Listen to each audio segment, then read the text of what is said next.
안녕하세요. 저는 서울에 사는 30대 후반 여성입니다. 결혼한 지는 이제 조금 있으면 10년이 되네요. 10년이라는 세월이 말만 하면 참 긴 세월인 것 같은데 이렇게 지나고 보면 정말 짧은 찰나였구나 하는 생각이 들곤 합니다. 저도 저희 아이만 아니었다면 벌써 10년이나 지났다고 하면서 믿지 못했을 것 같아요. 저는 한 아이의 엄마이자 한 남자의 아내입니다. 처음 어딘가에 저를 소개할 때 이렇게 말하는 게 저는 정말 하고 싶었거든요. 그도 그럴 것이 저에게는 남들과는 조금 다른 불우한 과거사가 있습니다. 오늘 사연을 본격적으로 소개하기에 앞서 제 이야기를 조금 해야 할 것 같아요. 아무래도 그 편이 뒤에 사연을 들으시는데 조금 더 편하실 것 같기도 하지만 제가 제 이야기를 이렇게 써내려가 본 적이 단 한 번도 없었기 때문에 한 번쯤은 해보고 싶기도 하고요. 그러면 한번 시작해 보겠습니다. 저는 흔히들 말하는 찢어지게 가난한 집에서 태어났습니다. 사람들이 흔히들 이런 이야기들을 하곤 합니다. 요즘 세상에 밥 굶는 사람이 어딨어? 하고 말이죠. 하지만 있어요. 제가 그랬거든요. 저희 집은 때때로 밥을 굶는 일이 생길 만큼 가난한 집이었습니다. 어느 정도인지 대충 감이 오시나요? 옷이나 교복? 이런 건 당연히 살 수 없어서 누군가가 물려주는 것을 입거나 헌옷 수거함을 뒤지거나 하는 일도 있었어요. 그리고 당연히 수학여행이다 수련회다 이런 건 갈 수 없었고요. 저에게 그런 건 꿈과 같은 일이었습니다. 밥도 제대로 못 먹고 교복도 누가 버린 것을 주워다 입고 수학여행 수련회에 가지 못하는 아이에게 친구가 있기는 힘들었어요. 그래서 저는 친구가 없었습니다. 친구만 없으면 다행하게요. 거지 지나간다, 거지. 야, 코마가 냄새나. 당연히 친구에게 괴롭힘을 당했습니다. 가지지 못했다는 이유로 말이죠. 저는 학창시절 내내 학교에서 거지로 불렸습니다. 아마 제 동창 중 제 이름을 정확히 기억하는 아이들은 몇 없을 거예요. 다들 이름으로 부르지 않았으니까요. 머리 위로 누군가 썩은 우유를 쏟아부은 날이 가장 슬펐던 것 같아요. 그런 꼴을 당했다는 게 슬픈 게 아니라 당장 내일 머리과 학교에 와야 하지 하는 생각이 저를 너무 괴롭게 만들었거든요. 그리고 그런 환경이 그런 집에 살다 보면 아무리 자주 씻고 빨래해도 지워지지 않는 냄새 같은 게 있었습니다. 지금 생각해보면 그건 가난함의 증표 같은 거였던 것 같아요. 아무튼 그런 환경에서 자랐으니 당연히 대학은 갈 수 없었습니다. 한 번도 상상조차 해본 적이 없었어요. 내가 대학에 가는 상상 말입니다. 왜 그런 말이 있잖아요. 가난한 사람은 꿈도 가난해진다는 말 말입니다. 제가 그랬어요. 그런 환경에서 꿈을 꾸는 것조차 사치였으니까요. 고등학교도 정말 겨우 졸업했어요. 그래서 고등학교까지는 졸업해야 한다는 생각이 강하기도 했고요. 중학교를 졸업하고 나서는 나라에서 도와주는 이런저런 제도들이 있다는 것도 알게 되어서 조금 편해지기는 했습니다. 물론 그런데도 여전히 저는 전교에서 가장 가난한 아이이기는 했지만요. 고등학교를 졸업하자마자 돈을 벌었어요. 정말 닥치는 대로 일을 했던 것 같아요. 그래도 그 시절에는 힘든 것보다 행복감이 더 컸던 것 같습니다.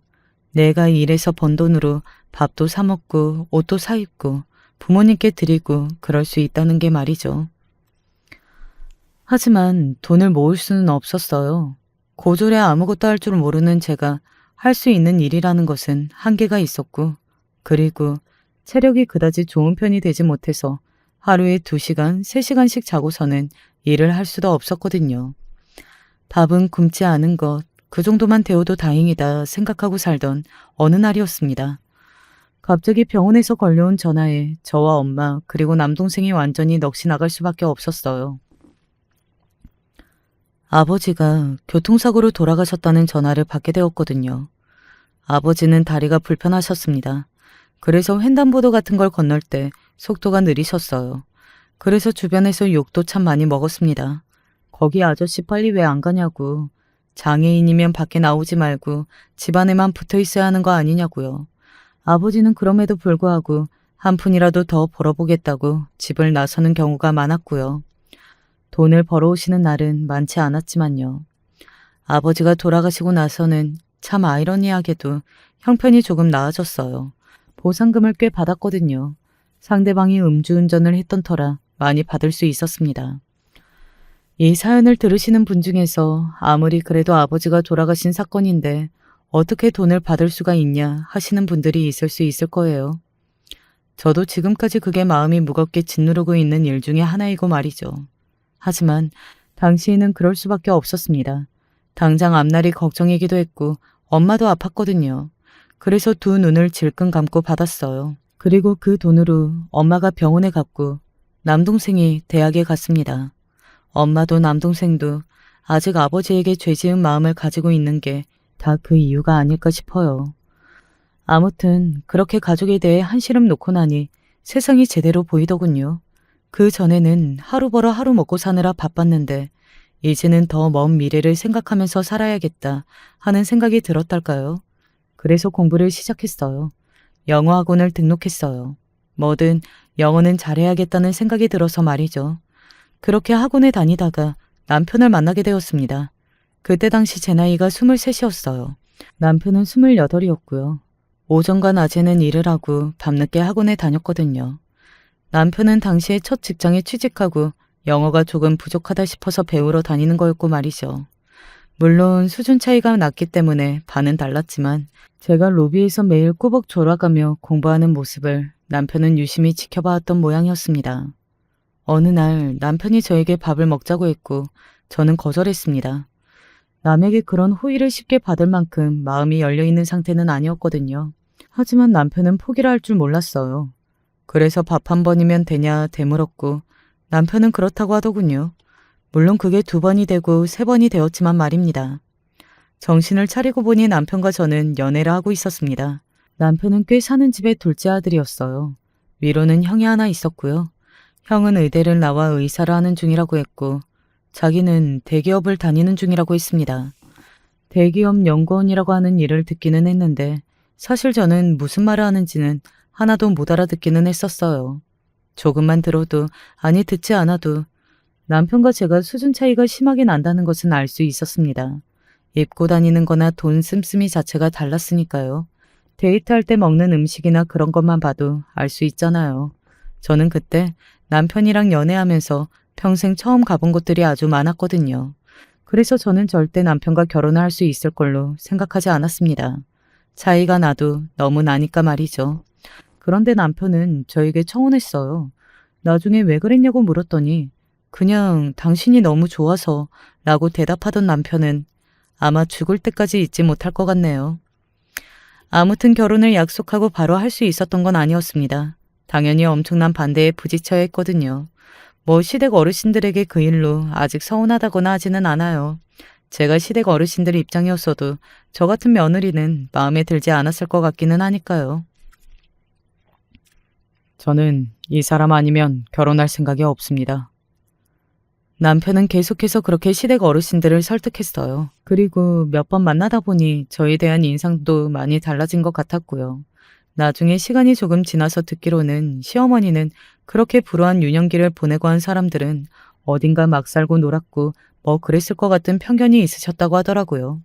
다른 것보다 자신은 그게 싫어서 반대를 했던 건데 몇 번 만나고 보니 제가 착하고 좋은 아이라는 걸 알아서 허락했다고요. 물론 그것 말고도 반대의 이유가 있기는 했습니다. 요즘 같은 세상에 고졸이 있어요? 첫 번째 인사를 갔던 날 남편의 형수, 그러니까 저에게는 손위통수가 되는 형님이 저를 향해 그렇게 물었었어요. 당시에는 온실 속의 화초처럼 자란 사람이라는 말을 들어서 철이 없고 해맑다. 그래서 사람 면전에다 대고 그런 말을 할 수 있는 거구나 하는 생각을 했었는데 그냥 못된 거였더라고요. 인성이 글러먹은 사람 말입니다. 아무튼 그 문제도 큰 걸림돌이기는 했어요. 남편의 집안 식구들은 대부분 학벌이 좋은 편이었거든요. 시어머니도 대학을 나오셨으니 뭐 어느 정도일지는 대충 짐작을 하시리라 봅니다. 시아버지 아주버님 남편도 명문대를 나왔고 손이 동생인 형님도 이름만 들으면 다 알만한 대학을 나와서 꽤 번듯한 직업을 가지고 있었고요. 그런 집안의 고졸 며느리라니 어울리지 않는 조합이기는 했어요. 시아버지가 끝내 두 손 두 발 다 들고 저희 결혼을 허락하실 때 했던 말씀이 기억이 나네요.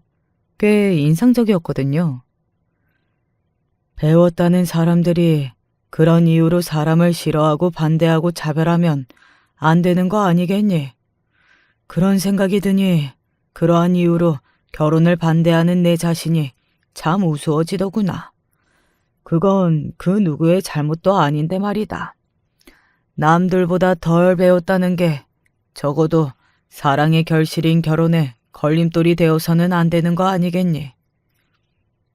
라는 말입니다. 시어머니도 아주버님도 시아버지의 그 말을 듣고 반성을 많이 하셨다고 나중에 이야기해 주셨어요. 물론 형님만 빼고 말이죠. 형님은 첫 번째 인사를 갔을 때부터 지금까지 저를 싫어하셨습니다. 이유는 단순하고 명쾌했어요. 너무 명쾌해서 상처를 받을 만큼 말이죠. 나는 동서가 못 배워서 싫고 수준이 떨어져서 싫어. 어디 가서 내 동서가 고졸이라는 말을 내 입으로 하는 게 너무 쪽팔린다고. 그래서 그냥 밖에서는 없는 셈 칠 거야. 처음엔 그 말을 들었을 때는 울었거든요. 솔직히 저 말을 면전에 대고 들었는데 어떻게 아무렇지 않을 수 있겠어요. 나름대로 산전수전 다 겪은 저도 얼굴을 바로 앞에다 두고 저런 말을 듣는 건 면역력이 생기지는 않았습니다. 하지만 울면서도 이렇게 생각했던 것 같아요. 그래, 내가 많이 부족하기는 하지. 2배, 3배, 아니 10배로 더 잘하자. 하고 말입니다. 물론 그것도 그 노력을 전혀 알아줄 마음이 없는 사람을 상대로는 아무런 소용이 없는 거긴 했지만요. 저희 형님처럼 말입니다. 결혼식 날에도 이런 일이 있었어요. 보통은 결혼식 날 신부를 기분 나쁘게 하는 말과 행동은 하지 않잖아요. 아무리 못돼 먹고 인성이 바닥인 사람이라도 그런 행동은 하기 힘들다고 생각하거든요. 그런데 형님은 개의치 않으셨어요. 아마 이 말에 기분이 나쁜 게 시작이었을 겁니다. 적어도 저는 그렇게 생각해요. 아이고, 둘째 며느리 인물이 너무 훤하네. 그렇죠. 이렇게 해놓으니까 너무 예뻐서 연예인인 줄 알았어요. 인물 보고 넘어간 거라고 다들 그러더니만 정말인가 보이. 다들 큰 며느리는 인물이 좀 모자랐는데 둘째 며느리는 너무 훤하다고 난리요. 사실 저는 그 말을 형님이 듣지 못한 줄 알았거든요. 시어머니도 그 자리에 혹시나 형님이 있나 싶어 주위를 두리번거리면서 혹여 큰애 있는데 그런 말 듣게 하지 말라고 쉿 하셨으니까요. 그 자리에 없어서 못 들은 줄 알았는데 들으셨나 보더라고요. 인물이 훤하고 연예인 같아서 좋겠어? 그거 말고 볼 게 없어도 다들 그 이야기만 하네. 도련님이 인물 보고 하는 결혼이라고? 바로 알았습니다. 조금 전에 그 말을 들었구나 하고 말이죠. 저는 하하 웃으며 감사합니다 라고 고개를 꾸벅 숙였어요. 뭐 어떻게 되었든 예쁘다는 말을 들었으니 감사히 인사를 해야 할 것 같았거든요. 제 나름대로는 형님의 기분을 상하지 않게 하려고 조심한 거였는데 그게 아니었더라고요. 뭐가 고마워? 네? 나 지금 동서 욕한 거잖아. 아, 대가리가 나빠서 이해가 잘 안 되나? 제가 무슨 말을 해야 할지 모르겠어서 당황한 얼굴로 그저 형님을 가만히 바라봤습니다. 형님의 막말은 계속되었어요. 드레스를 입은 신부에게 말이죠. 얼굴이랑 몸 들이대서 하는 결혼이니까 그거 관리 잘해. 그거 없으면 도련님한테 버려지는 거 한순간일 테니까. 그런데 결국 나이는 들고 미모도 한때인 거잖아? 사실 그래서 나는 동서의 말로가 대충 예상이 되긴 해. 결국은 늙고 못생겨져서 남편에게 버림을 받을 거라는 이야기를 하는 거잖아요. 그것도 결혼식장에서 신부를 향해서 말입니다. 저는 그때 처음으로 욱해서 형님에게 한마디 하려고 입을 떼었던 것 같아요. 때마침 신부 준비하시라는 말만 듣지 않았어도 한마디 했을 겁니다. 지금 와서 돌이켜 생각해봐도 그때 제대로 말 한마디 하지 못한 게 한으로 남아있어요. 자기 표정이 왜 그래? 결혼한다니까 슬퍼? 아마 그날이 결혼식이 아니었으면 앞에서 웃으며 울고 있는 엄마가 아니었으면 버럭 소리를 질렀을지도 몰라요. 좋은 집안으로 시집을 가게 되었다고 울면서 좋아하던 엄마의 얼굴이 떠오른 순간 입이 다물어졌으니까요. 그렇게 저와 남편은 결혼했습니다. 정말 행복했어요. 누군가에게 사랑을 받는다는 건, 그리고 이렇게 온전히 사랑을 받는다는 건 정말 이렇게도 행복한 일이구나 하는 생각을 정말 많이 했던 것 같습니다. 남편 같은 남편을 만나서 정말 다행이라는 생각을 하루에도 12번은 더 할 만큼 말이죠. 시어머니와 시아버지도 잘해주셨어요. 뭐 대단히 살갑거나 친절하거나 한 건 아니었지만 그래도 선안에서 잘해주셨습니다. 그리고 두 분 다 기본적으로 이런 생각을 가지고 계시는 분들이었거든요. 가족이 안 되었다면 모를까. 이미 한 가족이 되었고 앞으로 계속 가족으로 함께 살아가야 하는 이상 좋은 것만 보고 지내는 게 너도 그렇고 나를 위해서도 낫지 않겠니? 이미 가족이 된 거 서로 얼굴 붉혀봐야 좋을 게 없고 결국은 자기 얼굴에 침 뱉기라는 생각을 하셨다고요.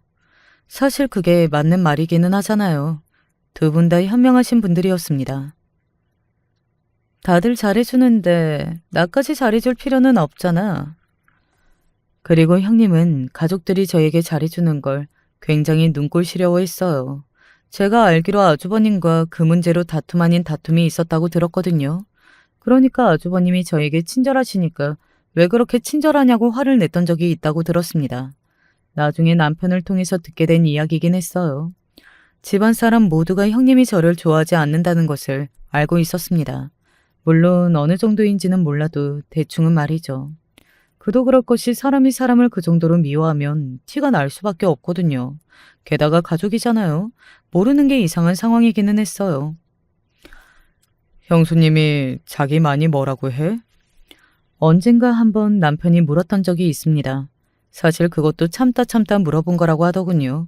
둘 사이에 끼어서 이러니 저러니 하는 게 모양이 이상할 것 같기도 하고 괜히 분란을 만드는 거 아닌가 싶어서 조심스러웠다고요. 게다가 제가 별말을 하지 않으니 남편으로서는 먼저 말을 꺼내기도 힘들었을 거고요. 아니, 별로 그렇지 않으니까 걱정 안 해도 돼. 정말이지? 심각하면 내가 자기한테 이야기했지. 그니까 걱정 안 해도 돼.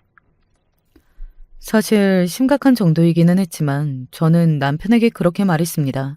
당시에는 20대라 어리기도 했지만 기본적으로 제가 모자란다는 생각이 늘 깔려 있었기 때문에 어느 정도는 감수해야 한다는 마음이 있기는 했어요. 결혼하고 몇 년 동안은 제가 그 집의 가족이라는 생각이 안 들 만큼 그곳에 속해 있는 제가 어색할 때가 있었고요. 그리고 그런 명언이 있잖아요. 시간이 약이라는. 그래서 저는 시간이 해결해 줄 걸로 생각했습니다. 진심을 가지고 자라다 보면 언젠가는 형님도 알아주실 날이 올 거라고. 그때가 되면 다들 사이좋게 지낼 수 있지 않을까 하는 생각 말입니다. 물론 지나고 나서 돌이켜보니 다 헛꿈이었지만요. 동서, 나 물건 하나만 찾아서 내 회사 앞으로 가지고 와줘. 동서, 오늘은 우리 집에 손님이 오는데 시간 괜찮으면 와서 좀 도와줘.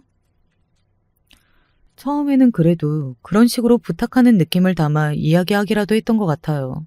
만약 처음부터 이거 해 저거 해 했으면 아무리 잘 지내고 싶어서 입을 다물고 있는 저라고 할지라도 금방 남편에게 말하기는 했을 겁니다. 형님이 너무하다고요.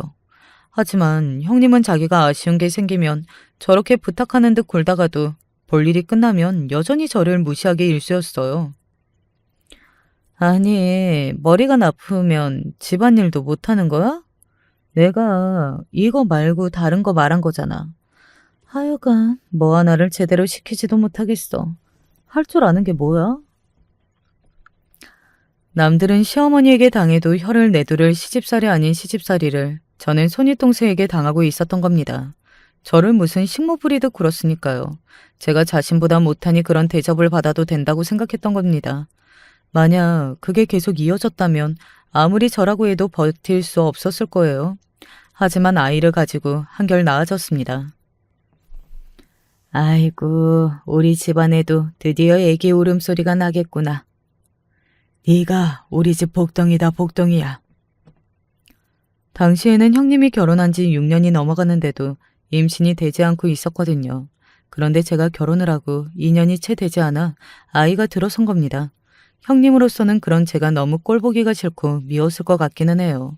저도 그래서 나름대로 조심한다고 되도록 형님 눈에 안 띄려고 했고 눈치도 더 많이 봤어요. 하지만 임신을 한 게 죄는 아니잖아요. 지금 와서 돌이켜 생각해보면 그렇게 죄인처럼 굴었던 게 오히려 저희 딸한테 미안한 것 같기도 해요. 다 낫네네. 요새는 더럽게 떠네. 제가 임신 막판에 조금 많이 힘들었거든요. 이런저런 합병증 같은 것들이 찾아와서 계속 병원 신세를 져야 했는데 아파서 누워있는 저를 보고 형님이 그런 말을 하더라고요. 그때는 저도 한마디 하기는 했습니다. 아무리 제가 싫고 안 입고 오셔도 아파서 누워있는 사람한테 그런 말을 하는 건 정말 아니라고 생각해요. 지금 나한테 말대꾸하는 거야? 나이 많다고 무조건 어른은 아니니까요. 제 그 말에 얼굴이 시뻘겋게 달아오르는 게 보였습니다. 분노로 말이죠. 만약 남편이 병실에 들어오지 않았다면 형님은 또 저에게 악담을 퍼부었을 거예요. 무슨 말을 했을지는 듣지 않아도 다 그려질 만큼이기는 하네요. 워낙 그동안 저에게 해왔던 게 많은지라 말이죠. 아이를 낳고 키우면서 아이가 어느 정도 나이가 되기까지는 시댁에 자주 가지 않았기 때문에 형님을 볼 일이 많지 않았습니다. 가끔 보니까 시비를 걸어도 그냥 버틸만 하더라고요. 그리고 아이가 조금 크고 나니 형님이 임신을 하셨습니다. 조금 늦게 가지긴 했지만 그래도 별 문제 없다는데 유난이라는 유난은 다 떤다. 내 며느리지만 정말 과해. 시어머니가 형님을 한번 보고 오고서는 고개를 저으며 그런 말까지 하셨으니 어느 정도인지 아시겠죠? 걷는 거 하나도 함부로 하지 않는다고 하더군요. 저한테는 남들 다 아는 임신, 유난 떤다고 하고서는 말이죠. 아무튼 그렇게 유난이라는 유난은 다 떨어가며 아이를 낳았습니다. 뭐 좋다는 건 다 했던 것 같았어요. 병원이나 산후조리원은 물론이고 신생아를 뭐 마사지하기 위해 어디서 선생님을 초빙해 온다. 이런 말까지 들었으니까요. 늦게 온 자식이라 귀한 건 알겠는데 내가 생각해도 많이 과하긴 해. 오죽했으면 시어머니가 자기 손자를 낳아준 며느리에게 그런 말을 했을까요? 다들 형님에게 직접적으로 말은 안 해도 속으로는 그렇게 생각하기는 했을 겁니다. 아주버님도 조금 유난인 것 같다고 형님한테 이야기했던 적이 있다고 하니까요. 뭐 금방 반박 당했지만요. 한동안은 형님의 모든 관심사가 아들이었기 때문에 또 부딪힐 일이 없었어요. 뭐 미세먼지 심한 날은 미세먼지가 심하다고, 날씨가 더운 날은 너무 덥다고, 추운 날은 또 너무 춥다고 외출을 자제한다는 이유로 시댁이고 어디고 오지 않았으니까요. 그리고 자주 보지 않는 동안 저는 그런 생각을 하기는 했습니다. 이제 어쩌면 형님과 잘 지낼 수도 있지 않을까 하는 생각 말입니다. 둘 다 엄마가 되었잖아요. 아이를 키우면 공감할 일도 많을 것 같았고, 그리고 무엇보다 부모가 되면 어른이 된다는 말도 있고 말이죠. 이제는 철이 조금 들어야지 않나 생각했던 것 같아요. 하지만 아니었습니다. 저희 형님은 그렇게 호락호락한 사람이 아니었어요. 수아는 영어 유치원 어디 보냈어? 영어 유치원은 아니고요. 그냥 집에서 제일 가까운 곳으로 보냈어요. 그게 제 마음에 편할 것 같아서요. 동서는 좀 이상한 것 같아. 제가요? 뭐가요? 아니, 없이 살고 못 배운 사람들은 그게 자기 자식에게 대물림 되는 걸 죽기보다 더 싫어해서 여건만 되면 악착같이 가르치고 배우게 하고 그런다더니 동서는 그런 쪽으로는 또 욕심이 없나 봐? 누가 봐도 명백히 저를 비꼬는 말이었습니다. 제가 없이 살았고 못 배웠으니 제 자식은 그렇게 되게 하지 않기 위해서 열심히 가르쳐야 할 거 아니냐. 그런데 너는 생각이 없는 것 같다. 그런 말 말이죠. 제 이야기라면 모를까. 딸아이까지 함께 그런 식으로 이야기하니 기분이 정말 확 상하더군요. 지금 시킨다고 잘할 수 있는 것도 아니고 지금은 사회성도 기르고 뛰어노는 게 더 중요하다고 생각해서요. 나중에 지겹도록 할 공부 벌써부터 시켜서 뭐해요? 남편과 저는 그런 부분에서 가치관이 같았거든요. 그래서 그 모든 건 남편과의 합의 끝에 하고 있었던 거고 말이죠. 동서야 뭐 깎일 체면 같은 게 없는 사람이라고 쳐도 도련님은 그게 아니잖아. 자식이 공부를 못하면 체면이 깎일 텐데. 아마 그 전에 저였다면 이런 말을 한 귀로 듣고 한 귀로 흘리거나 기분이 나빠도 그냥 꾹 참고 넘어갔을 겁니다. 말 몇 마디로 바뀔 사람도 아니고 반성할 사람은 더더욱 아니었으니 그냥 그 편이 속 편하다고 생각하면서 말이죠. 하지만 세월도 지났고 저도 나이를 먹어가고 있었고 그런 말은 더 이상 듣고 싶지도 않았거든요. 게다가 아마 그동안 쌓인 것도 있었을 테고요. 그래서 반박했던 것 같아요. 저희 남편은 공부나 이런 것보다 사람 됨됨이를 더 중요하게 생각하는 사람이거든요. 겉만 번지르르한 사람은 싫어해요. 그래서 회사에서 평판도 좋은 거 형님도 아시잖아요. 너 같은 사람을 싫어해 라고 돌려 말한 거였어요. 그리고 형님도 제 말의 숨은 뜻을 알아들은 것 같았습니다. 굉장히 기분 나빠하는 표정을 봤거든요. 그래서 조건 같은 거 아무것도 안 보고 동서랑 결혼했잖아. 사람들이 무슨 불우이웃 돕기하는 줄 알 거야. 그치? 불우이웃이라고 하기에는 제가 너무 예쁘잖아요. 얼굴 본 거 한 거죠 뭐. 농담이었지만 농담이 아니었습니다. 외모로 저에게 열등감이 있다는 건 이미 그 누구보다 제가 잘 알고 있었기 때문에 열받으라고 일부러 한 말이었어요. 인상을 팍 쓴 형님을 향해 한마디 더 덧붙였습니다. 그 사람은 아직도 세상에서 제가 제일 예쁘다잖아요. 그거 그냥 하는 말이지 그걸 믿어? 밖에 나가면 얼마나 예쁜 사람이 많은데? 그때였습니다. 하하하, 형수님, 밖에 나가서 아무리 찾아봐도 저는 저희 아내보다 예쁜 사람 못 봤는데요. 진짜 제일 예뻐요. 남편이 저와 형님의 대화 사이에 끼어든 겁니다. 사실 남편도 단순히 농담으로 하는 말이 아니라 가시가 섞인 말이라는 걸 알았지만 분위기를 조금 유하게 풀어보고자 그리고 형님에게 저는 여전히 사랑받는 아내라는 걸 보여주기 위해서 일부러 끼어든 거라고 나중에 이야기하더군요. 도련님, 콩깍지가 오래 가시네? 아니나 다를까 형님은 굉장히 기분이 나빠 보였습니다. 하지만 남편과 저는 거기에 굴하지 않고 염장질을 했고요. 일부러 더 말이죠. 이 정도 되었는데도 안 벗겨지는 거면 그냥 평생 안 벗겨지는 게 아닐까요? 하하하. 아주버님은 무뚝뚝한 편인 남편이었거든요.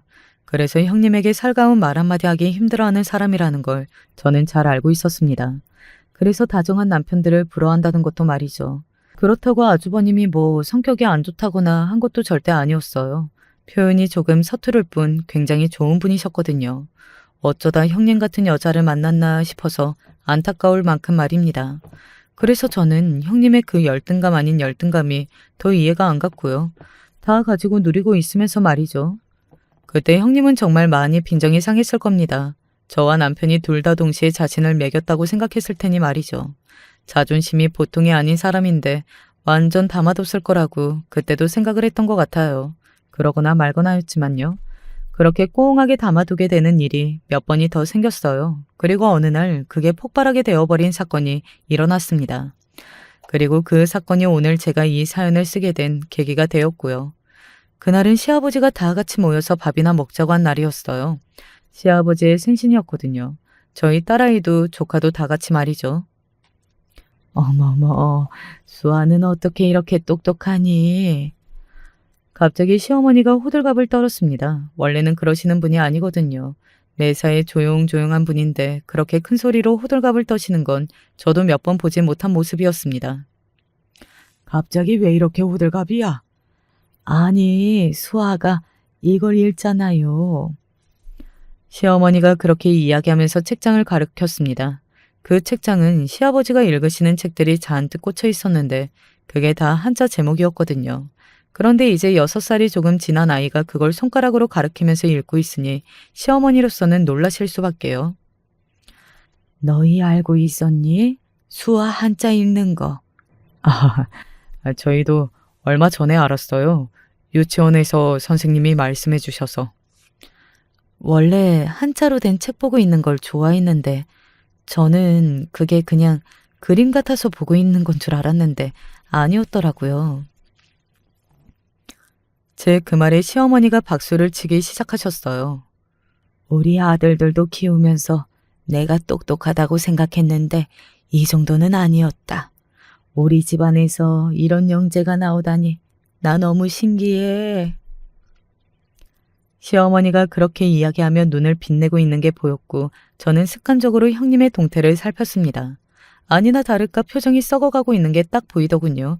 제가 그보다 얼마 전에 시어머니에게 듣기로는 조카가 또래보다 언어 학습 능력이 조금 느려서 형님이 엄청나게 스트레스를 받아 하신다고 들었거든요. 그러면서 아이들은 천천히 늘기도 하니까 벌써 그렇게 스트레스 받을 필요 없는데 하면서 혀를 차셨고요. 동서가 저런 영재를 잘 키울 능력이 되는지는 모르겠지만 잘 키워봐. 엄마 때문에 애 능력 발휘 못하는 일은 없어야 할 거 아니야. 부엌까지 따라와서는 굳이 그 말을 하더군요. 저만 있는 것도 아니고 남편도 있는데요, 뭐. 그리고 아까 보니까 어머니도 도와주신다고도 하시고요. 시어머니가 자기가 영재혼을 알아봐야겠다고 호들갑을 떠시던 모습을 떠올리며 말했습니다. 제 말을 듣고 빈정이 완전히 상해서는 인상을 팍 쓰고 뭔가를 말하려고 할 때 부엌으로 시어머니가 들어왔어요. 그래서 형님은 더 이상 말을 하지는 못했습니다. 그 상태로 시아버지의 생일상이 차려졌어요. 둘째가 아침 일찍부터 와서 준비했다고 들었다. 고생이 많았어. 아니요. 오랜만에 집밥 드시고 싶다고 한 건데요. 그래도 요즘 같은 세상에 시아버지 생신상을 이렇게 상다리가 부러지게 차리는 며느리가 흔한가? 안 흔하죠. 우리가 며느리 복이 있어. 그러니까 말이야. 그때 반대한 게 하루하루 민망하네 그려. 인정받는 것 같아서 기분이 정말 좋았습니다. 눈물이 찔끔하고 나올 만큼 말이죠. 그래서 조금 전에 부엌에서 형님과 나를 세우며 했던 대화는 잊었던 것 같아요. 아버님, 여기 생신 선물. 그냥 정성 다해 만들었어요. 아이고, 생일상 차리는 대신 선물은 절대 하지 말라고 그렇게 신신당부를 했는데도 뭘 준비했냐? 돈은 안 썼습니다.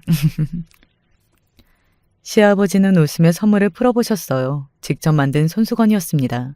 제가 취미가 바느질이라 좋은 천을 떼어다가 잘라서 만든 거였거든요. 색도 여러 가지 역겹고 자수도 있었어요.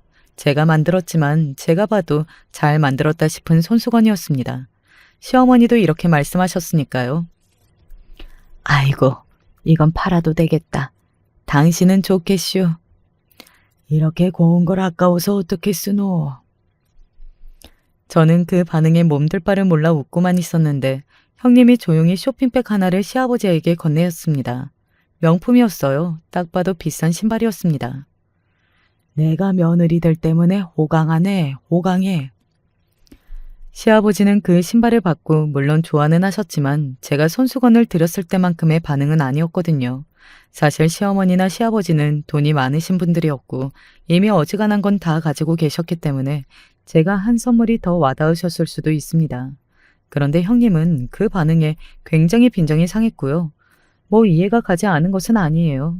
자기가 더 비싸고 좋은 선물을 준비했는데 고작 손수건 하나를 저렇게 더 좋아하는 게 짜증이 났을 수도 있다고 생각은 합니다.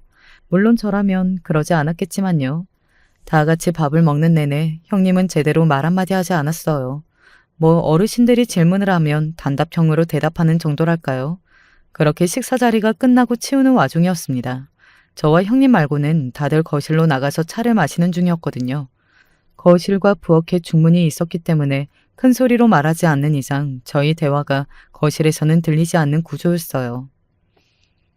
동서는 진짜 너무 뻔뻔하고 사람이 염치가 없는 것 같아. 갑자기 그게 무슨 소리세요?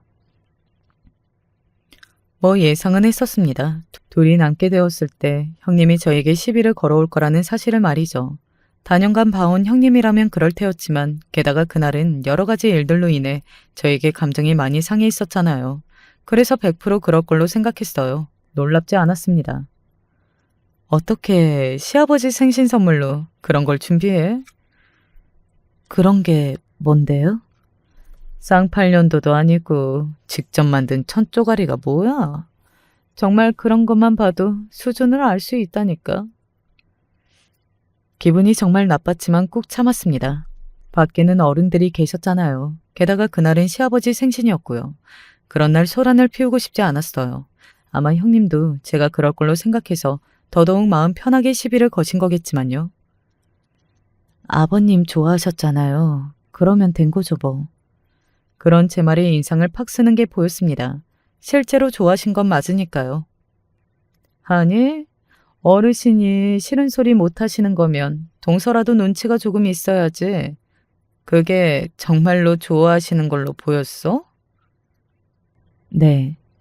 동서 정말 눈치라고는 없구나. 하긴 그렇게 못 배웠는데 뭘 잘하겠어. 순간 욱하더군요. 못 배운 거랑 눈치 없는 게 무슨 상관인데요? 사회성도 다 지능이거든. 제가 지능이 낮아서 사회성이 없다는 말씀이세요? 그건 또 잘 알아듣네. 저도 모르게 비웃음 같은 웃음이 나왔습니다. 그리고 형님은 그런 제 웃음에 인상을 찌푸렸고요. 버럭하더군요. 왜 웃어? 내 말이 웃겨? 사회성이 없는 걸로 치자면 형님이 제일 없으신 거 아니에요? 시아버지 생신날 굳이 손 아래 동서 흠잡아서 이렇게 시비 거는 거.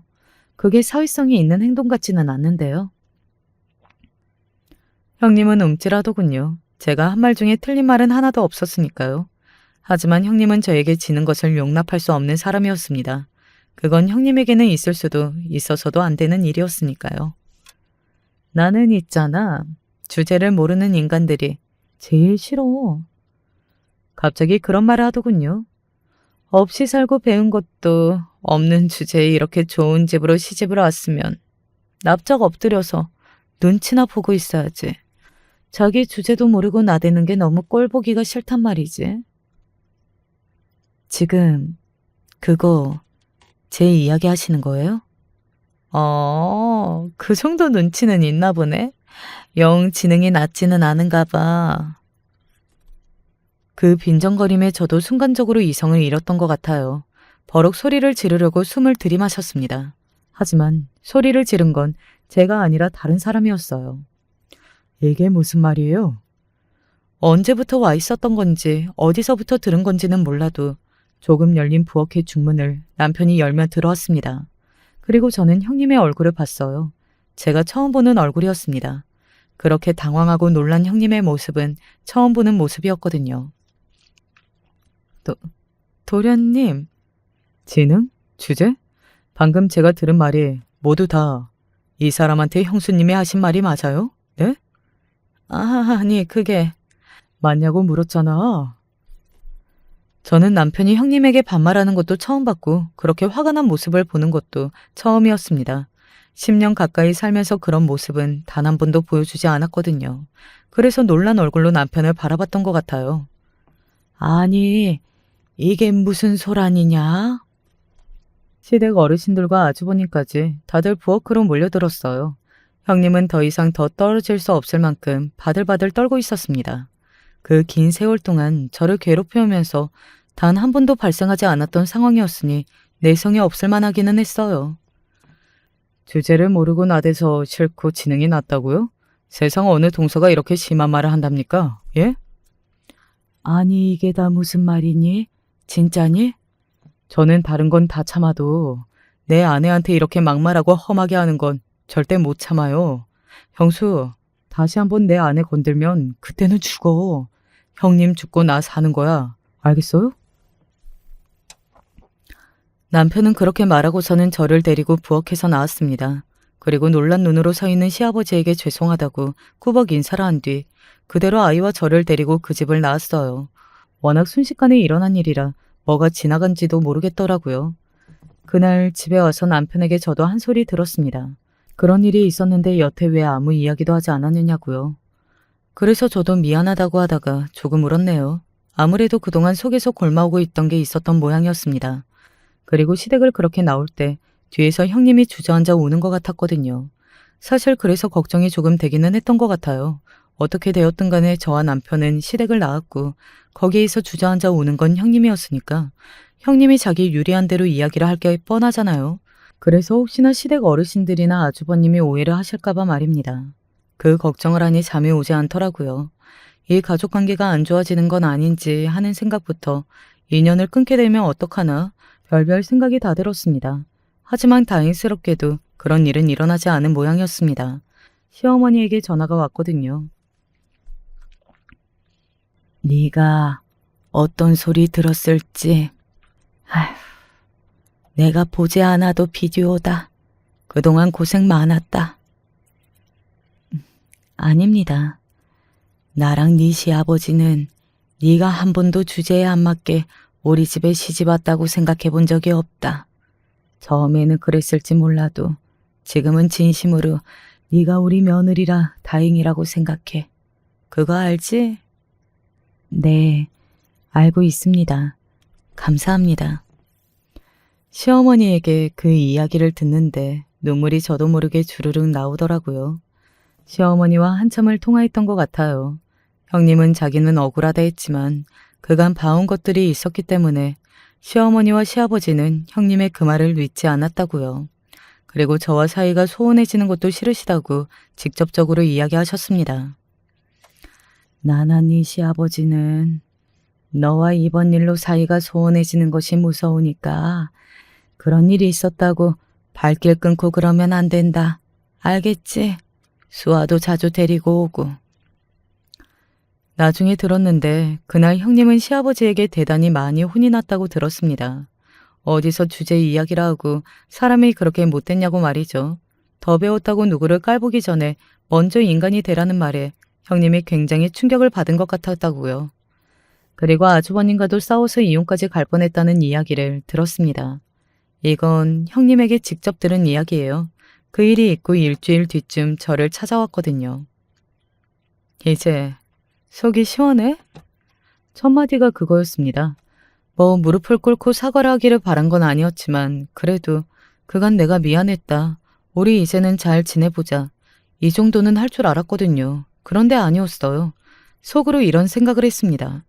아, 끝까지 나한테 고개 숙이는 건 싫은가 보다. 그건 죽을 만큼 자존심이 상하나 보다 하고 말이죠. 형님은 본인이 뭘 잘못했는지 아직 모르시나 봐요. 제가 그렇게 날카롭게 이야기했습니다. 이제는 끝을 보자 뭐 그런 생각이었던 것 같아요. 그런데 가만히 저를 노려보던 형님의 눈에 눈물이 고였습니다. 내가 사과하면 용서는 해줄 거야? 그리고 울먹이며 그렇게 묻더군요. 싸우자는 건 줄 알았는데 바로 그렇게 태도를 바꿔서 당황했던 기억이 나네요. 나는 우리 애 아빠랑 잘 살고 싶어. 아직 애도 어린데 엄마 아빠 매일 싸우는 모습을 보여주고 싶지도 않고 내가 잘못한 거니까 내가 사과하고 동서도 나를 용서해주면 안 될까? 본인이 잘못한 걸 알고 있다고 자존심 때문에 인정을 못하고 있었다고 다시는 그런 일이 없을 거라고 사과하는데 저는 나름대로 진정성을 조금 느끼기는 했던 것 같아요. 남편은 속도 좋다며 한숨을 쉬었지만 말이죠. 그래도 가족인데 영영 안 볼 사이도 아니고 좋은 게 좋은 거 아니겠냐는 제 말에는 이렇게 대답했어요. 내가 당신 그런 사람이라 좋아서 결혼한 거지만 사람이 너무 좋아도 안 돼. 라고 말이죠. 뭐 저도 나름대로 챙길 건 다 챙겨가며 살아간다고 생각하지만요. 저는 일단은 그렇게 하고 싶었습니다. 그래서 나중에 한 번 더 이런 일이 생기면 절대 참지 않겠다는 약속을 남편과 한 10번은 한 것 같아요. 그렇게 용서하기로 했습니다. 그래서 저와 형님은 어떻게 되었냐고요? 형님은 일단 제 눈치를 엄청나게 많이 보십니다. 제가 부담스러울 만큼 말이죠. 그리고 시어머니나 시아버지도 제 눈치를 조금 보시는 것 같아서 마음이 안 좋을 때도 있고요. 시간이 약이라는 말이 있듯이 이 또한 점점 더 괜찮아지겠죠. 아유, 그 자식 그거 엄청 무섭던데요.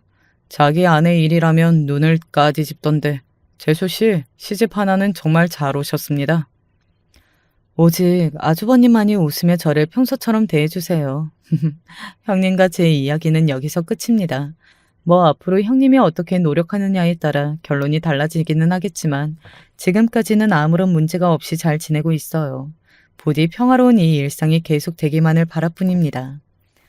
이야기를 마무리하기 전에 최근에 동창회를 나갔어요. 사실 저는 연락을 매번 받았지만 단 한 번도 나가볼 생각을 하지 않았었는데 이번에는 남편이 나가자고 설득해서 나갔습니다. 가방이랑 옷도 비싼 걸로 하나씩 해입고 말이죠. 좀 많이 떨었거든요. 그때 기억이 나서요. 저에게는 트라우마니까요. 그리고 아직도 그 친구들은 저를 보면 그런 말을 서슴없이 할 것 같았고요. 그런데 그렇게 긴장하고 나간 동창회는 제 예상과는 달랐습니다. 어머, 네가 그 은정이라고? 세상에. 사람 일 한 치 앞도 모른다더니 너 성공했다 야. 우리 중에 제일 잘 사는 것 같은데 진짜 인생 모른다. 그렇게 말하면서 저를 보는 동창들의 표정에는 어딘가 씁쓸함이 보였습니다. 그리고 다들 저보다 못 살고 있더라고요. 그 사실을 확인한 거 하나만으로도 마음에 있던 무언가가 확 하고 내려가는 기분이 들었던 것 같아요. 그날 밤은 잠도 아주 잘 잤습니다. 꿈도 안 꾸고 말이죠. 제 경우만 봐도 알 수 있듯이 사람의 인생은 정말 한 치 앞을 모르는 것 같아요. 세상에서 가장 불행하고 가난하다고 생각했던 과거에서 지금은 이렇게 행복하게 가정을 꾸리고 그 누구보다 잘 살고 있는 저를 보면서 말이죠. 그래서 지금 당장 너무 힘들다고 포기하면 안 되는 것 같습니다. 그 다음 장에는 무슨 이야기가 있을지 모르는 게 인생이니까요. 물론 아직 다 살지도 않았고 아직은 젊은 나이이지만요. 그러니 저에게 앞으로 더 좋은 일이 많이 일어날 수 있다는 뜻이겠죠. 이렇게 긍정적으로 생각하면 그게 이루어지더라고요. 오늘 제 이야기는 여기서 마무리하겠습니다. 너무 구구절절 제 이야기를 많이 한 건 아닌가 싶어서 조금 걱정이 되네요. 그리고 아마 이런 결말이 답답하다, 왜 더 제대로 된 응징을 하지 않았느냐 하시는 분들도 있으시겠지만 저는 이게 최고의 결말이라고 생각해요. 반성했고 지금은 잘 지내는 것 말입니다. 물론 아직도 조금 용서가 안 되는 부분은 있지만요. 그 부분도 차차 용서하게 될 수 있지 않을까 생각해요. 마지막까지 제 이야기 들어주시고 함께 공감해 주셔서 너무 감사합니다. 저는 이렇게 털어놓으니 마음이 너무 가벼워서 좋네요. 그러면 이제 마무리하겠습니다. 언제 어디서나 건강 늘 유의하시고 가정에 좋은 일만 가득하시기를 바라겠습니다. 저도 그러길 바라주세요. 안녕하세요. 부디 시간을 내서 한마는 제 이야기 좀 들어주세요.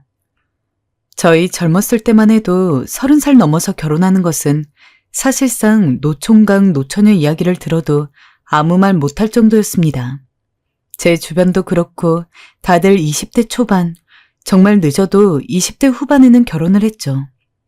지금은 결혼을 해도 아이를 안 낳는 부부들이 많지만 또 저 때는 아이가 국력이라고 정말 생기면 생기는 대로 낳는 경우가 많아서 한 가족에 막 5남매, 6남매, 7남매인 경우가 드글드글했습니다.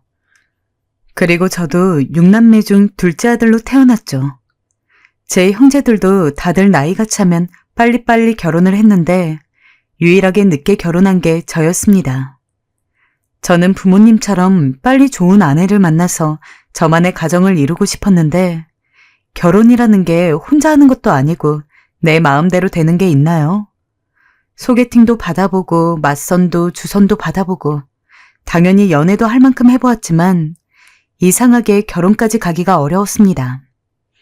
게다가 당시 제가 사는 동네가 그렇게 사람이 많은 곳이 아니다 보니까 점점 시간이 갈수록 제가 선택할 수 있는 선택지가 줄어들더라고요.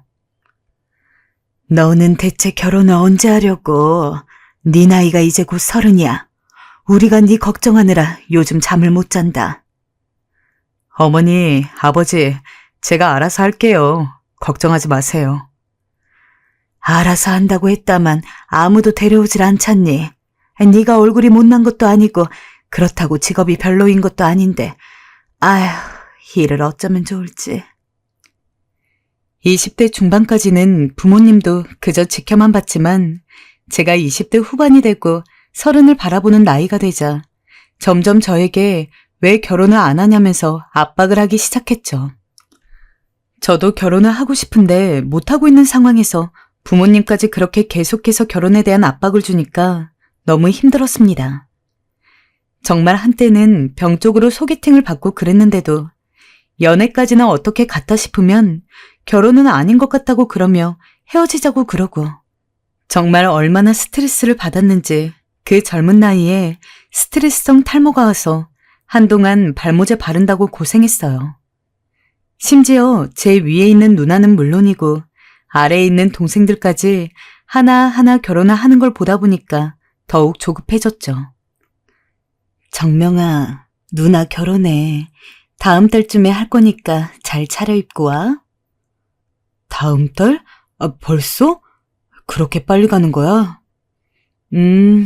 식당 문제 때문에 날짜가 조금 앞당겨졌어. 어쨌든 저번에 누나가 사준 정장 그거 입고 와. 정명이 너한테 아주 잘 어울리니까. 형, 참, 나도 내년 봄쯤 결혼 생각하고 있어.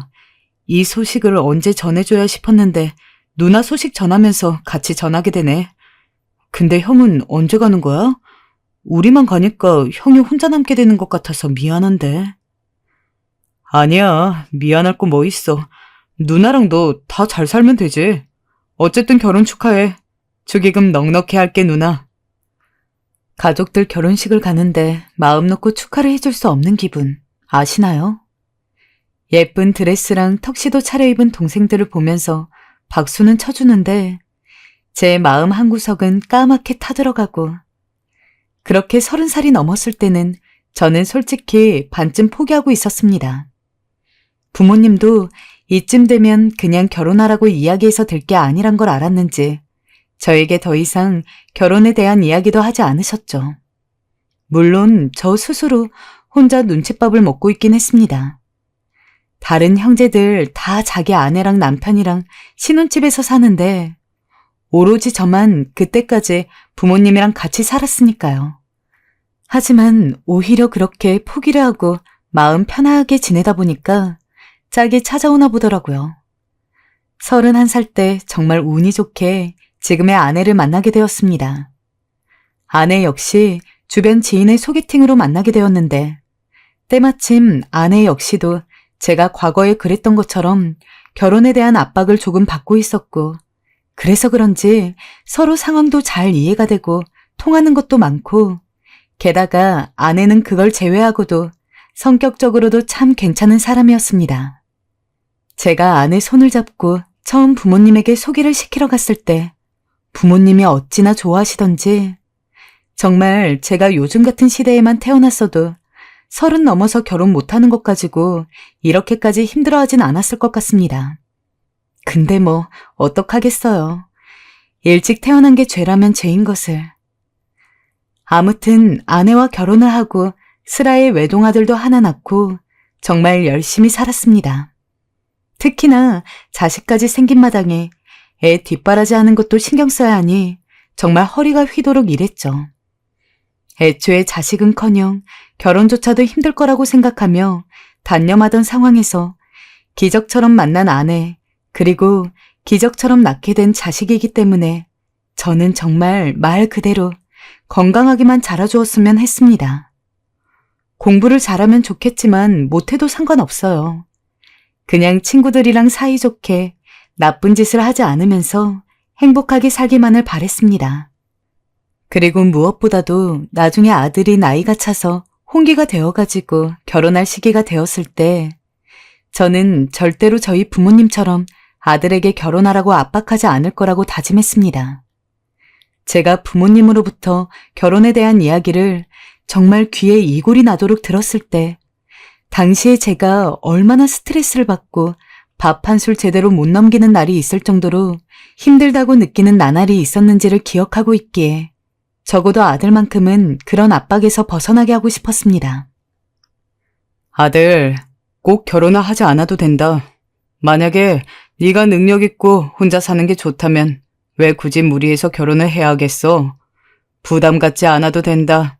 특히 우리 때문이라면 더더욱 그래. 아버지, 저랑 생각이 같으셔서 다행이에요. 저 사실 결혼에 대한 생각이 별로 없거든요. 그냥 이대로 고양이들이랑 같이 사는 게 좋기도 하고 연애도 해봤지만 결혼은 저랑 잘 안 맞는 것 같아요. 제가 너무 마음을 놓게 해서 그런 건지 뭔지는 몰라도 아들 녀석도 꽤 늦게까지 결혼을 못했습니다. 심지어는 연애 소식도 들리지 않았죠.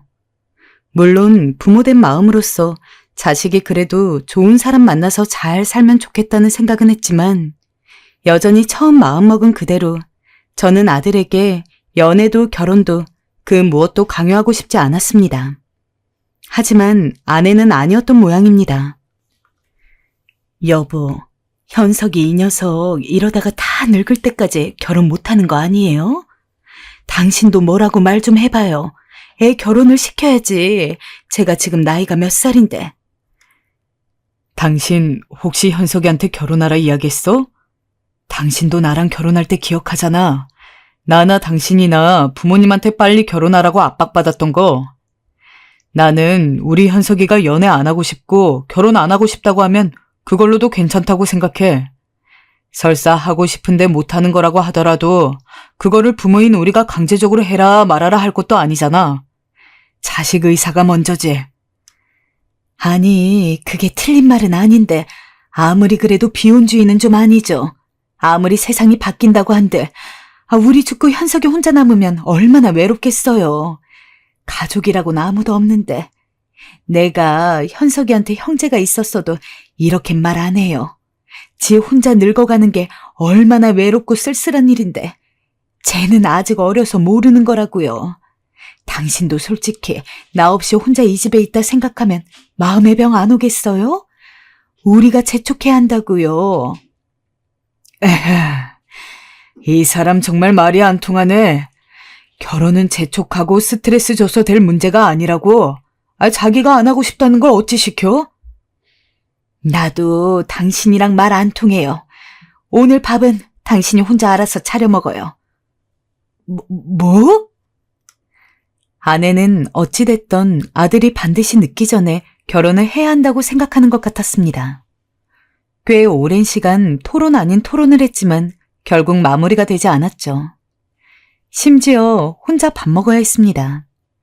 나중에 아들한테 가서 슬쩍 물어보니까 아니나 다를까 아내는 아들이 20대 후반이었던 시절부터 여자친구는 있냐, 왜 안 사귀냐, 결혼은 언제 할 거냐 라면서 은근히 압력을 가했던 모양입니다. 그 와중에 아들은 저 젊었을 때랑 똑같은 스트레스를 받고 있었죠. 그나마 저는 연애 안 해도 괜찮고 결혼 안 해도 괜찮다고 했으니 숨통 같은 작은 구멍은 있었지만 좀 편하게 생각을 하려고 해도 그럴 때마다 아내가 와서는 결혼해라 연애해라 하면서 들들 볶으니 어떻게 해야 할지 고민도 많았던 모양이더라고요. 심지어 아들 나이가 30대 중반이다 보니까 아내의 압박도 압박이지만 주변 상황 때문에도 스트레스를 조금 받는 것 같았습니다. 저 내일 친구 결혼식 다녀올 거예요. 그래? 네. 언제는 결혼식을 갔다 온다는데 애 얼굴이 우중충하더라고요. 그래서 왜 그러나 싶어서 물어보니까 자기 주변 사람들은 정말 다 결혼하고 있는데 자기만 결혼은커녕 연애도 못하고 있는 현실이 너무 착잡하다고 했습니다. 대충 어물어물 말끝을 흐리긴 했지만 이렇게까지 저한테 얘기를 할 정도면 혼자 받아온 스트레스는 더 크겠죠. 그래서 정말 좋은 사람을 만날 때는 꼭 일찍 오는 것이 아니다. 분명히 기다리면서 현재 삶에 충실하다 보면 언젠간 너도 분명히 좋은 사람을 만날 수 있을 거다라고 다독였습니다. 그 이후 아들은 거짓말같이 결혼도 연애도 그 아무런 이야기도 안 꺼내더군요. 그렇다고 분위기상 누군가를 만나는 것 같지도 않았습니다.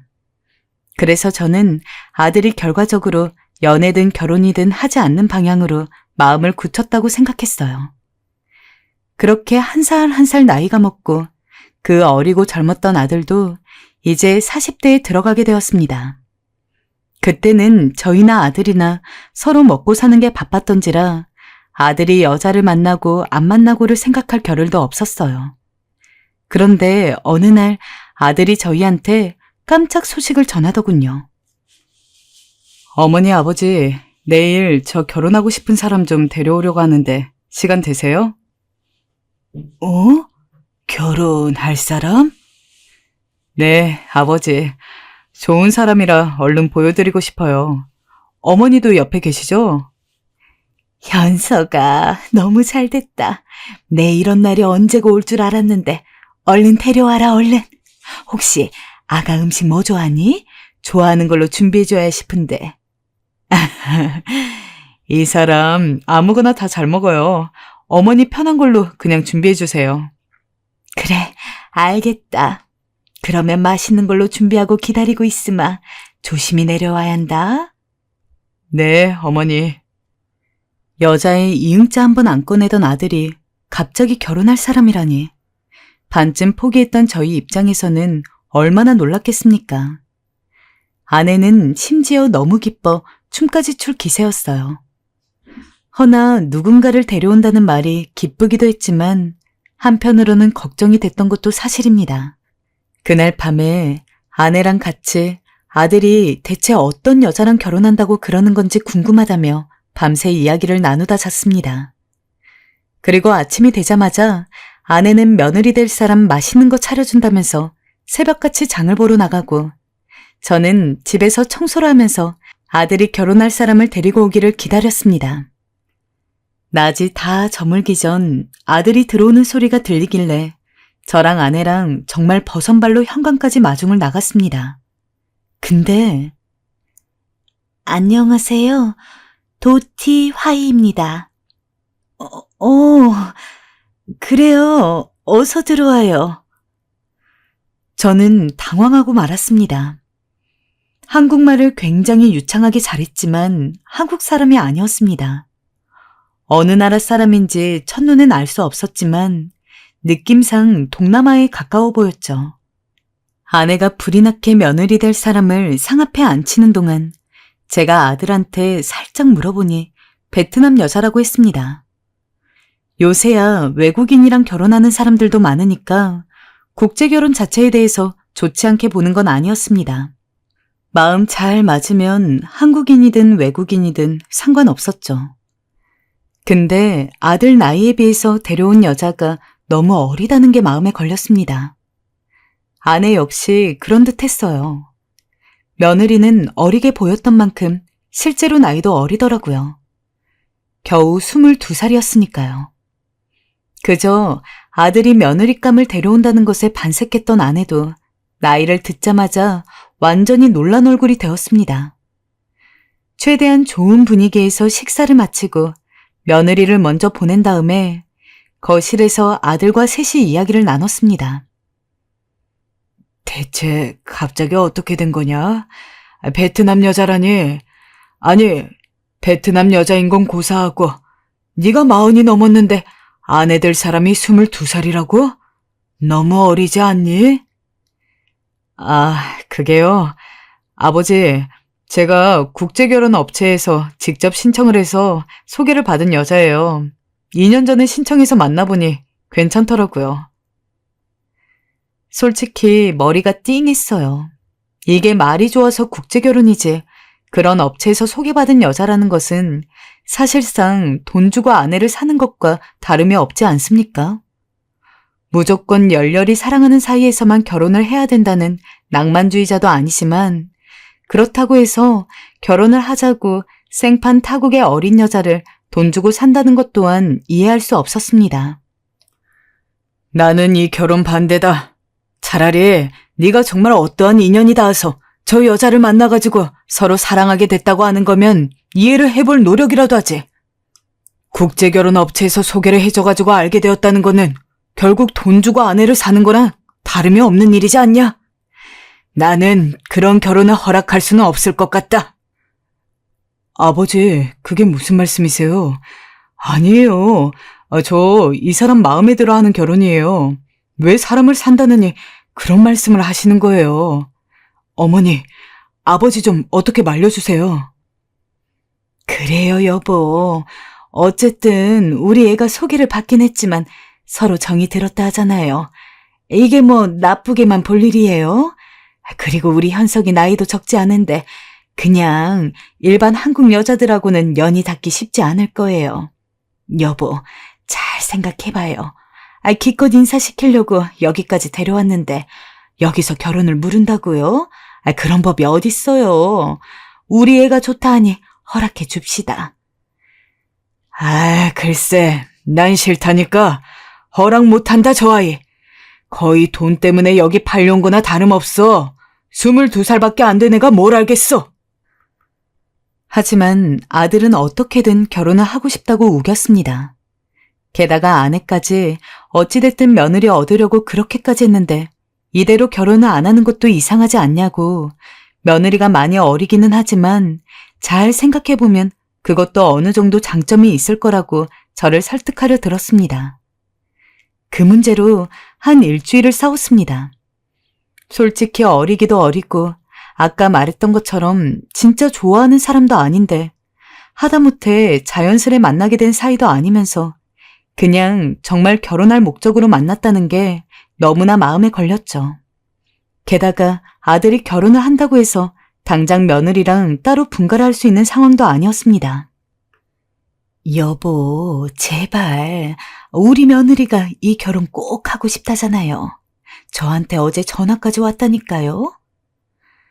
아니, 당신은 언제 전화번호를 주고받은 거야? 왜 상의도 없이 앞서 나가? 그야 당신이 너무 꼿꼿하게 구니까 내가 답답해서 그런 거죠. 얘는 자기가 나이는 어리지만 우리 현석의 아내가 되고 싶대요. 현석이랑 잘 살 수 있대요. 그럼 됐죠. 이 이상 뭐가 필요해요? 아내의 설득도 만만치 않았어요. 결국 여러모로 고민을 해보았지만 결국 자식 이기는 부모 없다고 아들이 원하는 대로 결혼을 허락하게 되었습니다. 그리고 반년 뒤부터 아들과 며느리 그리고 아내까지 네 가족이 제 명의로 된 저희 집에서 함께 살게 되었죠. 하지만 사람이 확실히 반대하고 싶고 좀 아닌 것 같다는 생각이 드는 건 괜히 그런 게 아니라는 걸 아들의 결혼 직후부터 알게 되었습니다. 제가 직감이라는 게 정말 있더라고요.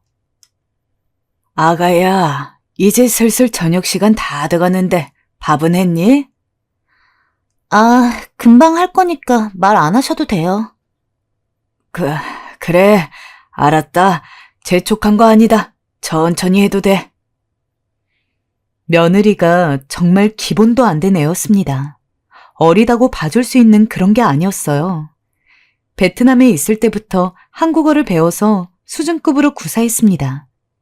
차라리 말귀라도 못 알아먹으면 속이라도 편하지. 아무튼 일하는 거 없이 전업주부로 집에만 있는데 당연히 청소든 빨래든 집안일은 제가 굳이 이야기를 하기 전에 빠릿빠릿해야 되는 건 당연한 거 아닌가요? 근데 정말 손 하나 까딱 안 하고 거실에 큰 대자로 널브러져서 TV만 보고 있길래 혹시나 기분 나쁠까봐 좋은 말로 물어보는 것조차도 며느리는 퉁명스럽게 짜증을 내면서 답했습니다. 한두 번은 그냥 넘어갔습니다. 한국에 온 지 얼마 안 돼서 문화에 적응을 못한 거겠지. 시간이 지나면 나아지겠지. 하지만 매번 그런 식으로 이야기를 하니까 저도 화가 났죠. 그렇게 집안일을 하기 싫으면 너도 현석이처럼 직장을 구해서 일을 해라. 그러면 집안일 하라고 닥달 안 할 테니. 직장을 구하라고요? 한국에서 직장 구하기 힘들어요. 아시잖아요. 정말 한마디도 지는 법이 없구나. 그럼 청소만이라도 좀 거들어라. 네 시부모가 힘들어하는 건 안 보이는 거니? 아버님, 잔소리 좀 그만하세요. 제 방 청소는 제가 하잖아요. 그럼 됐죠? 제가 왜 아버님, 어머님 방까지 청소해야 해요? 저희 나라에서는 그렇게 안 해요. 심지어 며느린 제가 싫은 말을 하면 들은 채도 안 하고 고개를 푹 숙인 채 자기네 나라 말로 꿍얼대었어요. 그나마 아들이 퇴근을 하고 집에 돌아왔을 때는 여보, 왔어요? 하면서 제법 아내 노릇을 하려고 하는 것 같길래 그거 하나 보고서 꼭 참았습니다. 하지만 문제는 그뿐만이 아니었어요. 아버님, 저 300만 원만 좀 붙여주세요. 300만 원? 갑자기 웬 300만 원? 현석이 어제 월급날이었는데 생활비 안 줬어? 생활비는 받았는데 돈이 필요했어요. 엄마가 아픈데 돈이 없어서 치료를 못 받고 있어요. 며느리는 틈만 나면 돈을 달라고 요구했습니다. 그때마다 핑계도 가지각색이었죠.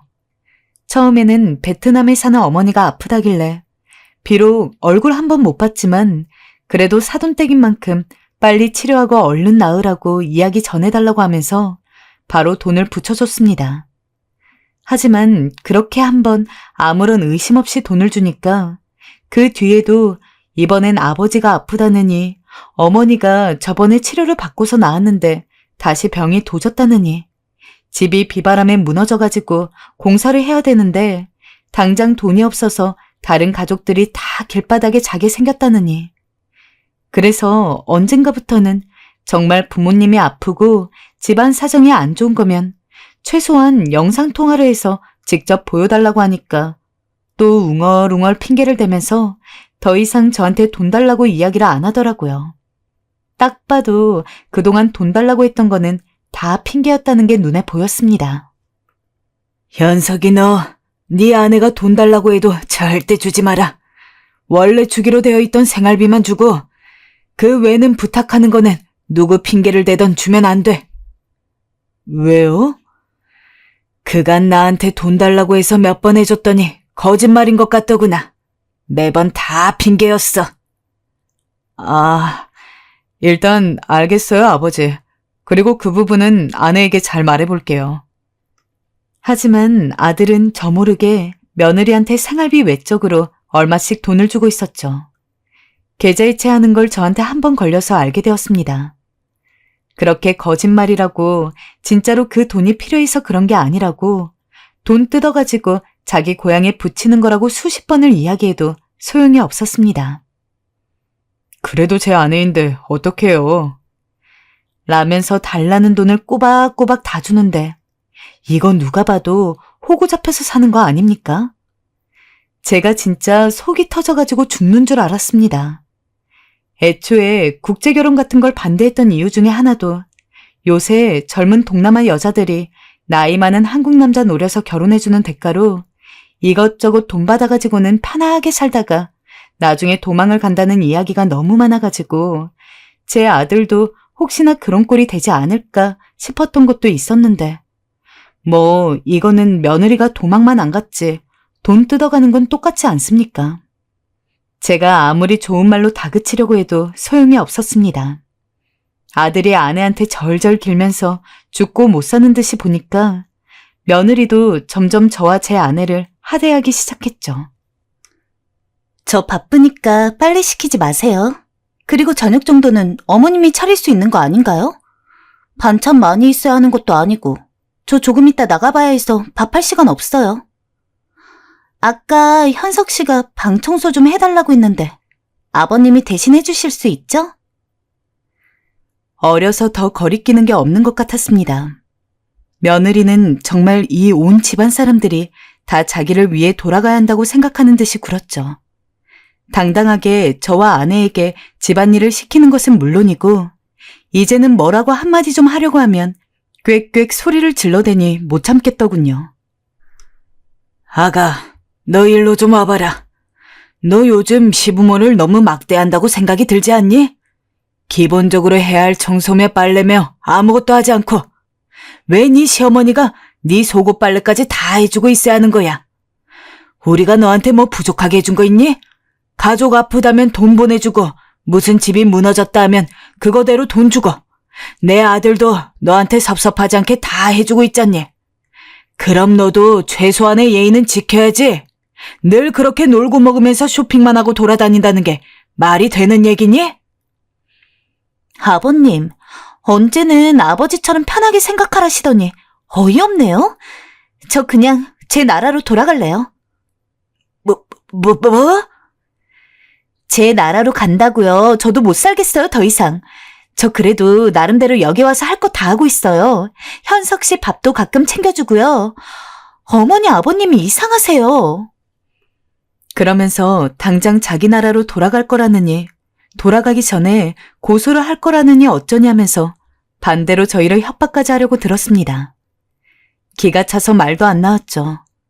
그동안 제가 며느리를 혼낸 것에 대해서 그래도 타지에서 왔으니까 너무 빡빡하게 굴지 말라며 오히려 저를 뭐라고 하던 아내도 그쯤 되니까 이 상황이 그냥 넘어가서는 안 될 만큼 심각하다는 것을 깨달은 것 같았습니다. 얘야, 정말 좋은 말로 하려 했는데 안 되겠구나. 그래, 어디 네 멋대로 해라. 지금껏 네 멋대로 하고 살긴 했다만 네 원하는 대로 이혼하고 네 나라로 돌아가.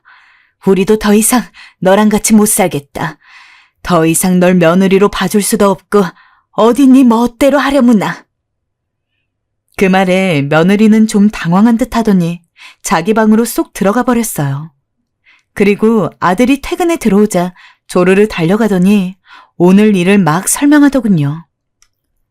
아버지, 어머니, 이 사람에게 뭐라 하신 거예요? 왜 이 사람이 자기 집 간다고 비행기표 끊어달라는 거냐고요? 예, 현서가 내가 오죽했으면 그랬겠니. 쟤 네 직장 나가면 아무것도 하는 거 없이 집에서 빈둥거리기만 한다. 우리가 뻔히 앞에서 청소기 돌리고 걸레 빨고 있어도 손 까딱 안 해. 나도 어렵게 결혼한 네가 이 나이에 혼자 사는 거 바라겠니? 근데 쟤랑 살다간 내 명이 단축될 것 같아서 큰 소리 내본 거다. 어쨌든 난 절대 못 참겠다. 제 나라로 돌아가든지 마음대로 해. 분노에 찬 아내의 말이 끝나자 아들은 침울한 얼굴로 절 봤습니다. 아버지, 어머니 말이 진짜예요?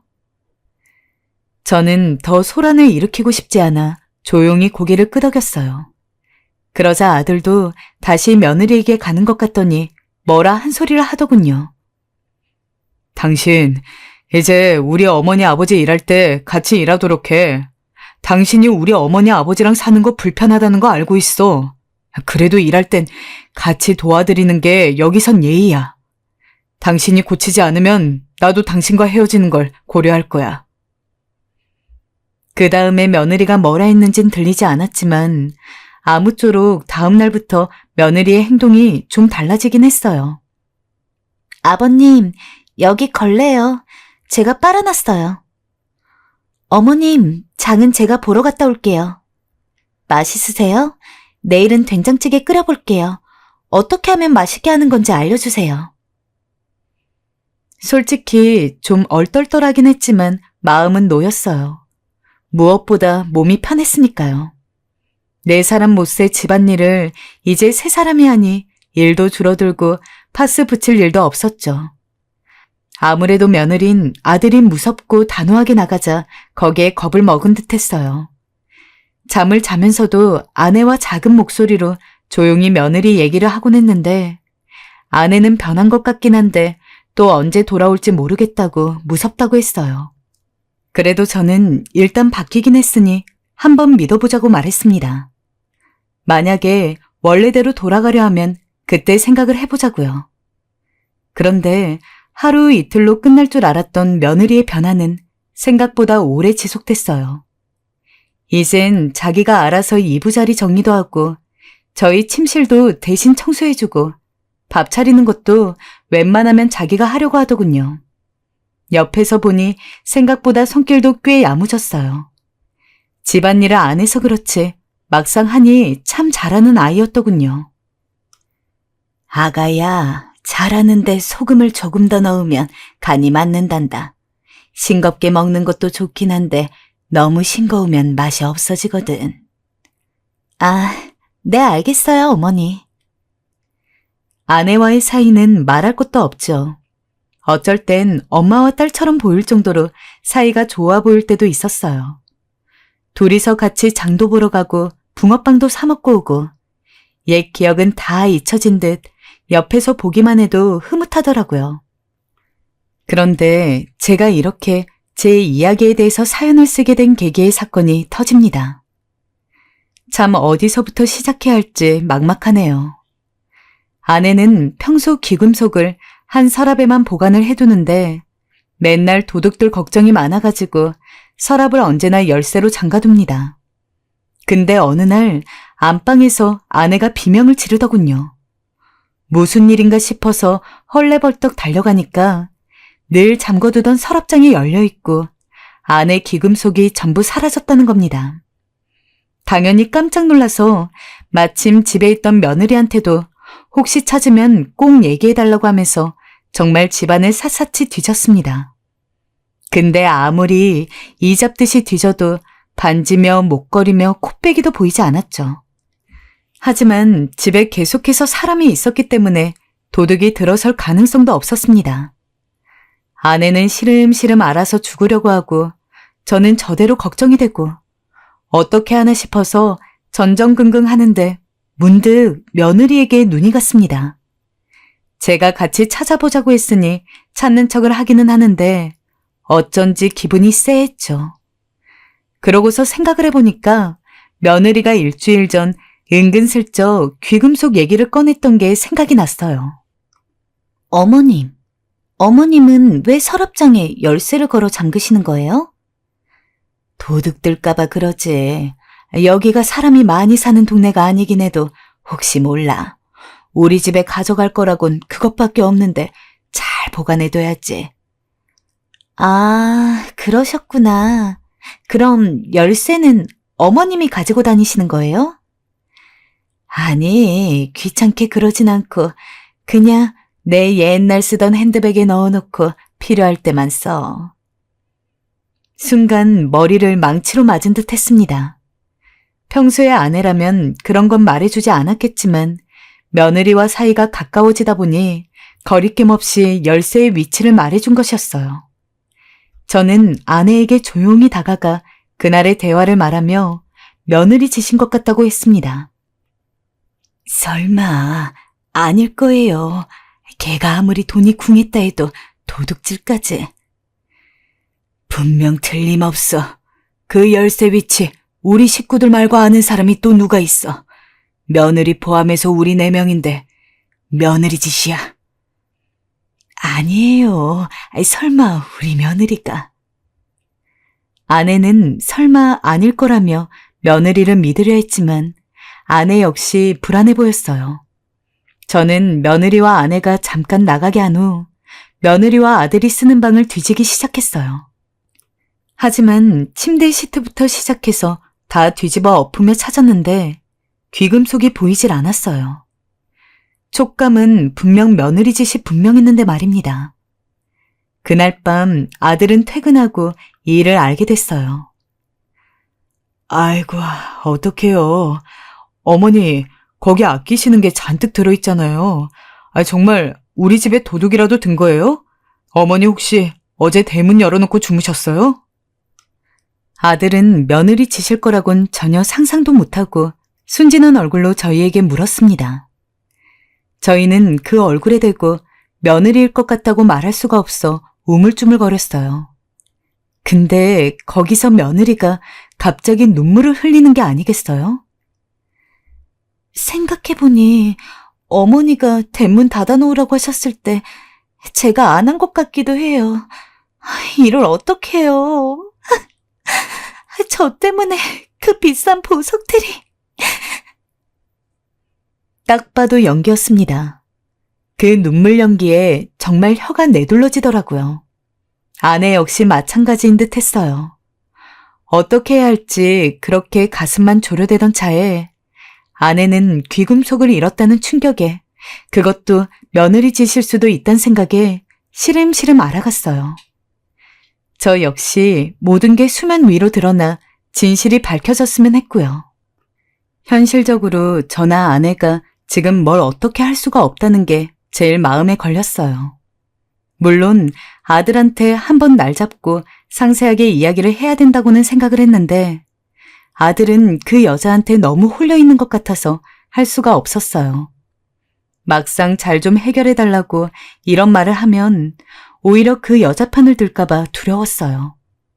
아내는 하루라도 빨리 이야기하라는데 차마 아내에게까지 이런 걱정을 전달할 수는 없어서 그냥 저 혼자 끙끙 앓고만 있었습니다. 그러던 어느 날이었어요. 며느리에겐 평소 베트남에서 가져온 커피라며 그걸 보관해두고 있는 상자가 있었어요. 제가 커피를 한 잔 타먹을까 하여 며느리 방에 들어갔는데 우연히 그게 보이더군요. 순간 그런 생각이 들었어요. 며느리 입장에선 이 일이 다 지난 일인 줄 알 테니 경계심을 풀었을 거고 지금쯤은 이 방에 귀금속을 보관하고 있을 수도 있겠다는 생각이요. 전 서둘러 그 상자를 열었고 그 순간 그곳에서 그토록 찾길 원하던 것을 발견했습니다. 처음엔 기가 차 숨이 안 쉬어졌죠. 저는 당연히 그걸 가지고서 며느리 앞에 들이대었어요. 너 이제는 하다하다 할 게 없어서 도둑질까지 해? 어디 거짓 눈물까지 흘리면서 네 시부모를 갖고 놀아! 며느리는 좀 당황한 듯 하더니 갑자기 픽 웃더군요. 저도 그게 왜 거기 있는지 모르겠는데요. 제가 훔친 거 보신 것도 아니면서 왜 저한테 화를 내세요? 뭐라고? 네 물건 안에 있는데 이게 네가 훔친 게 아니란 말이야? 네, 전 훔친 적 없어요, 아버님. 아니, 이게 뭔 소란이에요? 내 목걸이가 왜 거기... 설마 며느라가 네가 훔친 게야? 전 훔치지 않았다니까요. 아버님이 보신 것도 아니면서 괜한 사람 잡으시고 계세요. 기가 막히는구나, 정말. 아, 그리고 말이에요. 제가 지금까지 이야기하려다가 어머니, 아버님 생각해서 안 했는데 솔직히 어머님이랑 아버님이랑 같이 살다 보니까 저랑 현석 씨 결혼 생활이 너무 방해가 된다고 생각해요. 만약에 두 분이 정말 현석 씨를 생각하신다면 이 집은 저희 주고 어머님이랑 아버님은 따로 사시는 게 좋겠어요. 내 명의로 된 내 집에서 주인 보고 나가라는 거야? 내가 그리 해줄 것 같으냐? 도둑질한 거 걸렸으면 무릎 꿇고 빌어하는 것도 모자라서 지금 나가란 말을 해? 정말 그런 말은 난생 처음 겪었습니다. 며느린 그런 이야기를 하면서도 당당했고 그 얼굴을 보고 있자니 정말 기가 차가지고 무슨 말을 해야 될지를 모르겠더라고요. 그런데 그때 아내가 며느리 옆으로 가더니 세게 뺨을 내려쳤습니다. 뭐 하시는 거예요? 지금 저 때리신 거예요? 현석 씨한테 다 이럴 거예요. 어머니가 제게 손댔다고 다 말할 거라고요. 어머니 각오하세요. 그래, 말해라. 다 말해. 나도 말하마. 네가 도둑질이나 하는 애라는 거. 그러고도 적반하장으로 우리 보고 나가라고 했다는 거. 그래, 어디 해보자꾸나. 지금껏 아들 녀석은 며느리가 이렇게 오만방자한 줄을 몰랐습니다. 그리고 며느리가 저희에게 저런 이야기를 했다는 것도 모르고 있었어요. 저희는 아들이 오자마자 아들을 앉혀놓고 차분히 이 모든 얘기를 꺼내었습니다. 그러자 아들의 얼굴이 창백하게 변하더니 며느리를 저희가 있는 쪽으로 불렀어요. 며느린 이미 준비한 듯 눈물을 흘리며 말했습니다. 시어머니, 시아버지가 자기를 내쫓으려고 이런 짓을 꾸민 거라고요. 여보, 나는 억울해요. 정말로 억울해요. 난 잘해드리려 했어요. 근데 어머님, 아버님께서 저를 못마땅해 하셨어요. 제가 뭐만 하면 잘못했다고 다시 하라고. 심지어 저번에 김치 담그는 것도 제대로 못한다고 얼마나 혼을 냈는지 몰라요. 그날 저 혼자 많이도 울었어요. 여보, 난 너무 억울해요. 제발 내 누명 좀 풀어줘요. 며느리의 말은 가관이었습니다. 아내나 저나 며느리의 말을 가만히 들으며 가증스럽다는 생각밖에 들지 않았고 마치 며느리가 사람의 가면을 쓴 악녀처럼 느껴져 더 말을 이어붙이고 싶지 않았어요. 그런데 아들이 조용히 한마디를 내뱉었습니다. 짐 싸, 당장. 뭐라고요? 짐 싸라고.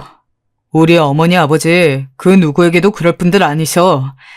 그건 어머니 아버지와 40년 이상을 살아온 내가 잘 알고 있지. 당신 거짓말에 더 속지 않아. 오늘부로 끝이야. 당신 나라로 돌아가. 그 말에 며느린 이내 할 말을 잃었고 몇 번 더 변명을 했지만 아들이 받아줄 기세를 보이지 않자 울면서 밖으로 뛰쳐갔습니다. 그 후 아들은 혼자가 되었어요. 아들이 현명했기 망정이지 만약 아들이 그 거짓말에 속았다며 속는 척을 하여 우리를 버리려 했다면 상상만 해도 끔찍합니다. 저희 집안은 말 그대로 그 베트남 여자한테 먹힐 뻔했죠. 어리다고 해서 안쓰럽게 봐준 것도 있었는데 이거는 정말 어리다고 봐줄 것도 아닌 것 같아요. 그러니 당부드려요. 국제 결혼을 생각하시는 분들 혹은 그런 며느리를 염두에 두시는 분들은 늘 항상 조심하시고 신중하시길 바래요. 마지막으로 사연 들어주신 분들, 인생에 큰 고비 없이 좋은 나날만 가득하시길 바라겠습니다. 지금까지 들어주셔서 너무나 감사드려요.